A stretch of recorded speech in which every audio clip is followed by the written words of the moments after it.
50 miles west of Phoenix sits the biggest power producer in the U.S., Palo Verde nuclear plant. Our cameras got a rare look inside one of its power reactors during a recent refueling outage. Nuclear power is a source of energy that virtually produces no air pollution, unlike coal, oil, and natural gas. 3 units at Palo Verde create about 36% of Arizona's electricity, but according to the site's vice president, Jack Cadigan, the future of Palo Verde is up in the air. We would ultimately shut down. If voters approve a renewable energy ballot measure this year, he says this plant could close within a decade. APS runs Palo Verde, and they're fighting the initiative that would require utilities to get half their electricity from renewable sources like solar and wind by 2030. Our estimates show that people's electrical bill would double.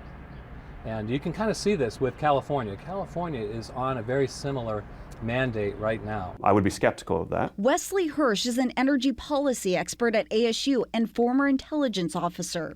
He's researched other states that have followed a similar energy plan and does not expect a rate hike. When you look at Arizona's renewable portfolio standard that was written in 2006, from then till today, solar has gotten 4 times cheaper. 4 times.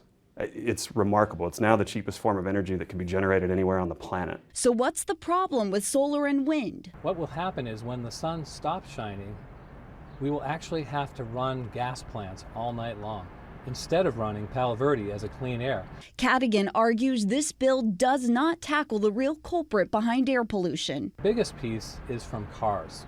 It's from the transportation and the ozone that they generate. And none of that is really addressed. If voters elect the Clean Air Initiative, research from Palo Verde shows Arizona would have to pay an estimated $15 billion to meet the mandate's guidelines. The difficulty of that is that we're going to produce a lot of excess energy during the daytime. There's going to be no place to put that, and that creates negative pricing.